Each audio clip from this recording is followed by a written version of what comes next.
afternoon, everyone. What an amazing day in the city of Little Rock.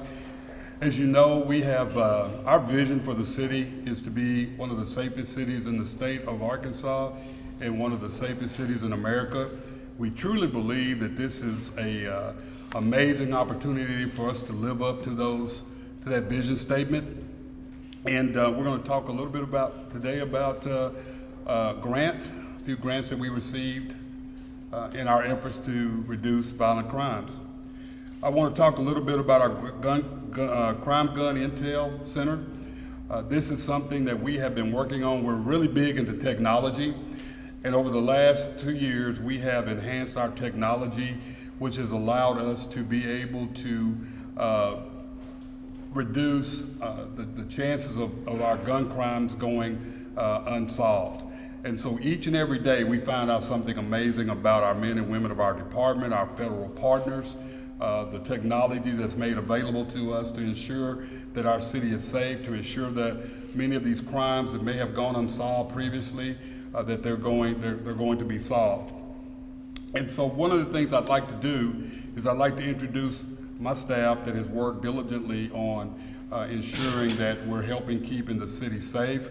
Behind me we have Captain Ken Temple, Sergeant Sergeant Steve Woodall, and Lieutenant Mike Terry. These gentlemen are instrumental in working with city staff in order for us to be awarded this grant. This is an amazing day.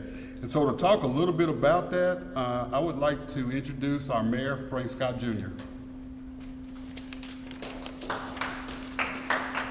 First and foremost, just want to say thank you to our Chief Keith Humphrey for his efforts in working with his leadership team in this very great day today, where the city of Little Rock has received a little more than $1 million in public safety grants. We'll speak a little bit more about the details. I'll allow those individuals who played a major role, but really want to take time to this process. Many times an individual has different grant requests for federal needs, and you have to have a federal partner. And so what we want to do today is highlight our federal partners, which include U.S. Senator John Boozman, who played a vital role in nudging different things that would be helpful for this day.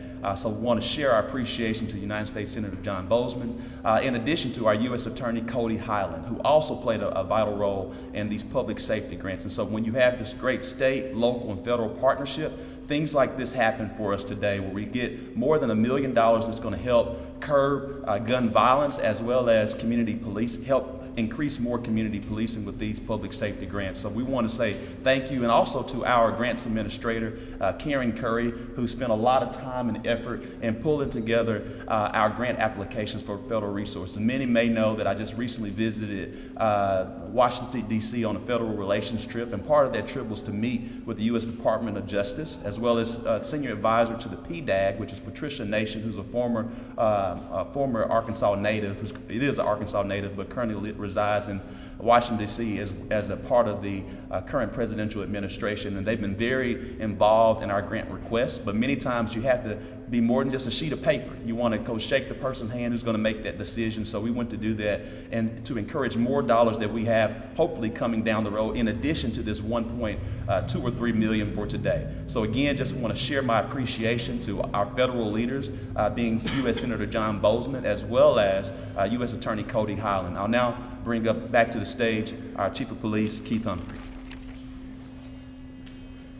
And one of the things, just really quickly, we've talked about since day one is being a practitioner of 21st century policing. And one of the most important pillars, other than community trust, is technology.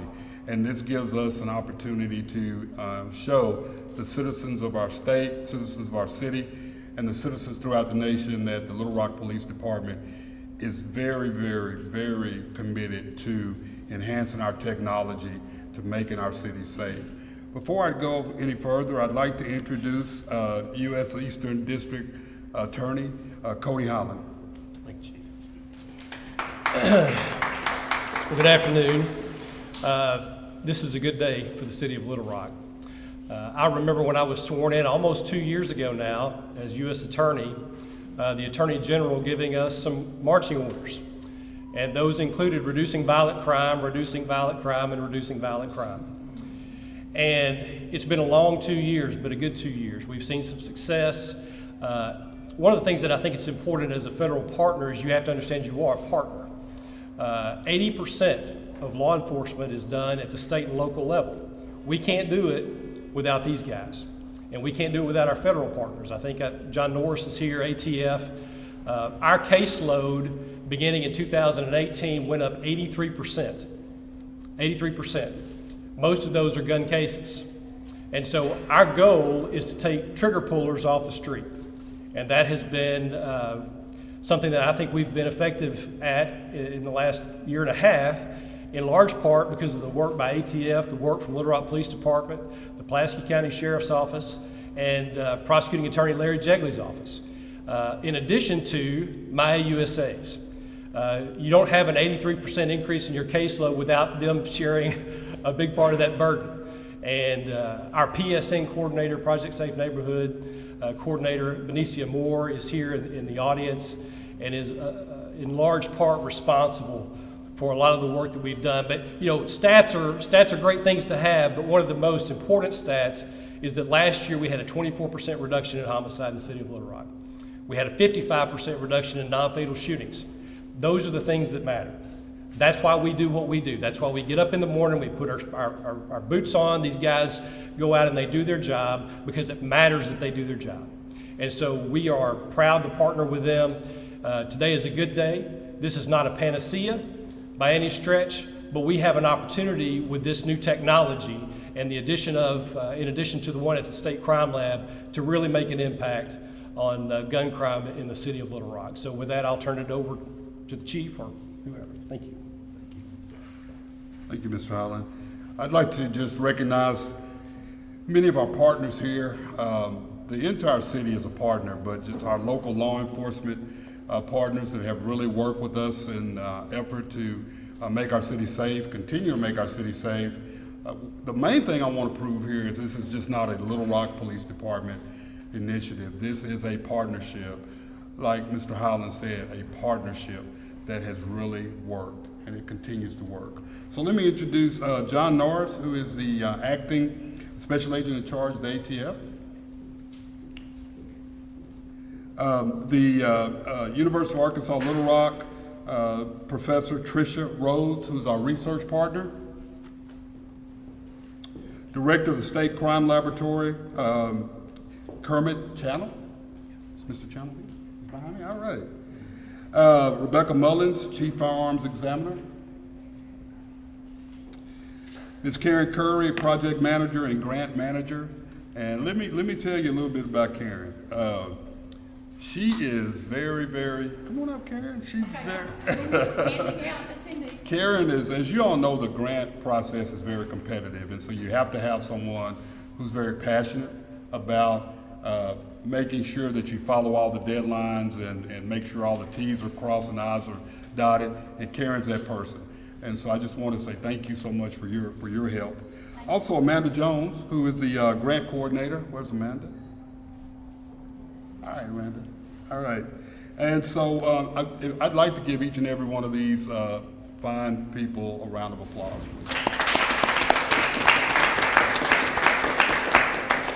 So about a month ago, we had a public safety summit, and we talked about our partnerships. And what I think this really points out is that we're not just talk, we're action. And we met with these same individuals and other partners, federal partners, county, state, local partners, to talk about long-term. And so this just goes right into place with that. So I want to talk about the other grants that we received, the VOCA grant, and also the VAWA grant. And the VOCA is, it allows us to provide a lot of different resources for our growing community. One of the things that we want to make sure is that anyone who is a victim, we definitely don't want any victims of violent crime, but anyone who becomes a victim of a crime, we have an obligation to ensure that they get the assistance that they need, and they become stronger than ever, and they are survivors. We will not allow suspects to win. We want our victims to be stronger than ever. And so we are very just tickled to death to be able to be awarded this grant.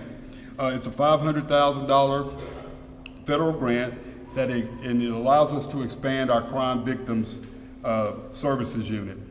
As I said when I first got here, I'm all about crime victims. I'm all about making sure that we have the resources available for all of our citizens. And so we have started upgrading our crime victim services program. We've updated our program coordinator's position. Where's Ms. House? Candy House, who's our crime victims coordinator. She's done an amazing job. Everything that we've got here, the additional resources that we've got, Candy has been doing this job alone for many years. And so this is really, just think of the amazing, just know she's done an amazing job. And this is going to allow us to be on the cutting edge and just really take off with our victim services. So I want to thank you, Candy, for everything that you've done. And Captain Rusty King, who is Candy's supervisor, we have had many discussions about how do we improve our victims advocacy, and so we're doing that. So basically we'll have a total of 6 victims advocates. In addition to supporting our major crime victims, we'll have a Spanish-speaking advocate, which is very important. Our Latinx community is growing, and so we want to ensure the Latinx community that we are advocates for their safety and to make sure that no one feels as though they are not. We want everybody to be inclusive in our efforts to reduce violent crimes. Also, we have an advocate that we work in specifically with our 60 and victims of crime 60 and over. Also in our LGBTQI community. So we are really showing that the city of Little Rock is inclusive.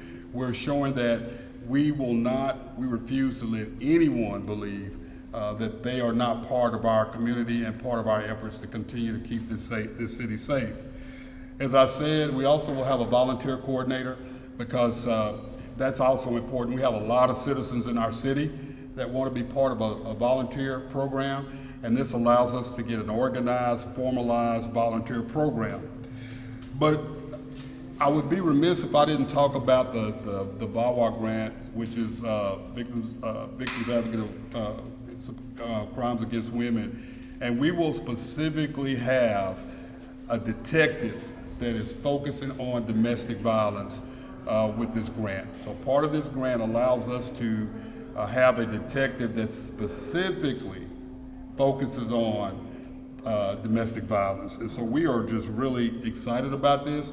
The grants begin October the 1st. We're already in the process of getting all of our eggs in a row so we can kick off on October the 1st. We're excited. We believe that this program is going to take us to the next level. We're already a good department. We're an amazing department. I've said that forever. And one of the things Mayor Scott and I and his staff and my staff have talked about, just because we have to find the funding and the resources. We're never in a position as a law enforcement agency. No law enforcement agency that's represented here today is in a position to tell a citizen we can't. No one standing here today, and I think you will find with each and every these fine men and women, they believe the exact same thing. That's why I think we make a special team. And so with that, I think the biggest takeaway from this is that we're excited about getting a NIBINS machine. This is something that very, very, very, very few departments in the nation, I mean, I think less than 1% of the police departments in the nation can actually say they have access to their own NIBINS machine, which will allow us to solve, I truly believe, solve a lot of our gun crimes. And I'm excited about that. So at this point, we'll take questions.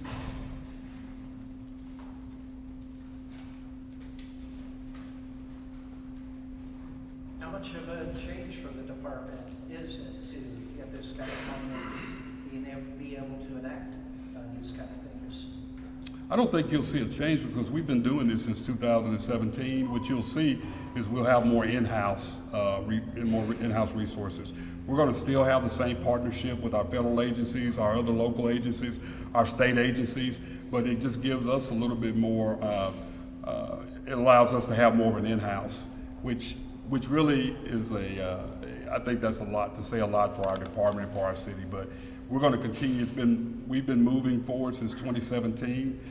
This just gets us more traction in our efforts to help make this city safe, especially of violent crime. And I'm tickled to death.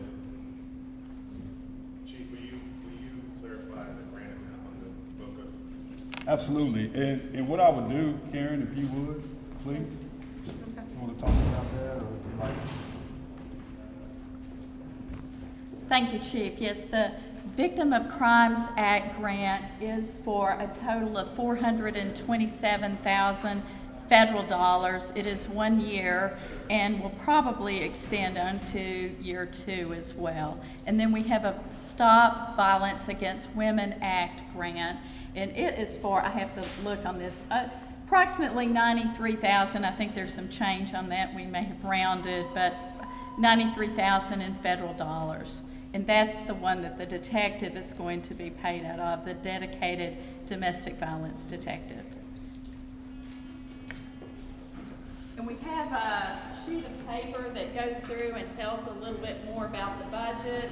So rather than, yeah, okay. We'll just pass it out. But the key thing I want you all to take away from today, one of the key things is that this is going to be, we talk about training, and that's one of the keys. That's one of the requirements in the grant application, that you are going to be trained.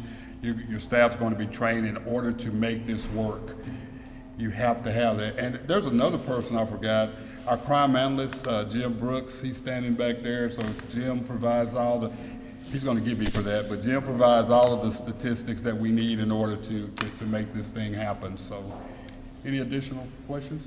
And I'll make one statement again. We just can't go without sharing our appreciation to our federal partners we have today with us, and we're grateful that U.S. Attorney Cody Highland is here. He played a pivotal role, really helped us to understand the need for the NIBIN machine. And the best way I kind of explain it, this criminal intelligence unit, it's basically the CSI and how we curb gun violence. But secondly, it's our entire Arkansas state delegation that's in Washington, D.C., from Senator Bozeman's office, Senator Cotton, and Congressman French Hill, who've all played a role in pushing the envelope to make certain that the city of Little Rock receives these federal resources. And it takes a lot of advocacy. And so we want to share our appreciation to our entire delegation, but specifically to Senator Bozeman as well as U.S. Attorney Cody Highland, because we know they made some extra phone calls. And again, we have some other federal grants that we are actively involved in, and we hope to bring some new news about that as we move forward. But looking again, this is $1.2 million.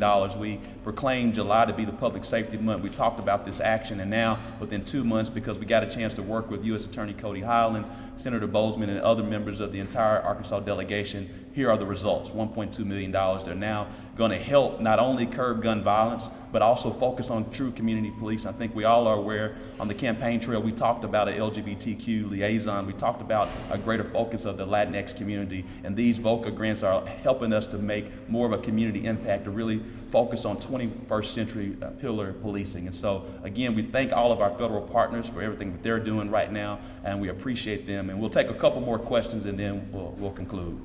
Mayor, are these one-time grants? Karen? The Crime Gangs grant is indeed a one-time grant. The VOCA and the VAWA, we're very hopeful that those will be continuing. On the one-time grant, so if you use it, it's done, and then the city will have to absorb it if you continue the program. We'll continue to make certain that we'll do exactly what we did. We received results with U.S. Attorney Cody Highland as well as with our entire delegation, and we think as we continue to build these relationships from a federal perspective, it'll be an easier way. And then secondly, with us being a Project Safe neighborhood program, that yields us a lot more opportunities to get more federal dollars. That's one of the things that the U.S. Department of Justice shared with me this past week while I was in D.C. Next question. Yes, ma'am. Yes, I'll let Chief Humphrey discuss NIBIN. Well, I'll tell you what I'm going to do. I'm going to let Captain Ken Temple talk a little bit about that, since you knew that was coming, didn't you? Yes, sir. I'm Captain Temple. I'm the commander at SID, where the new NIBIN machine is going to come. The NIBIN is a specialized computer system that is hooked up to the ATF network, and it allows us to take shell casings from gun crime scenes, be able to triage them and enter them into the national database. there's any matches in through there, then we get those matches back as possible leads. In addition to the shell casings, if we recover a gun or some type of a weapon at a crime scene, we have detectives who are trained to go out, shoot those, capture the shell casings, and then run them back through our own NIBINs. Most city police departments, I don't know of any actually that have their own dedicated NIBINs machine. We will. That'll allow us to have 24/7 access. If there's ever an event like the Power Ultra, which happened on a Friday night or a Saturday night, we can have our detectives there immediately entering stuff into the NIBINs.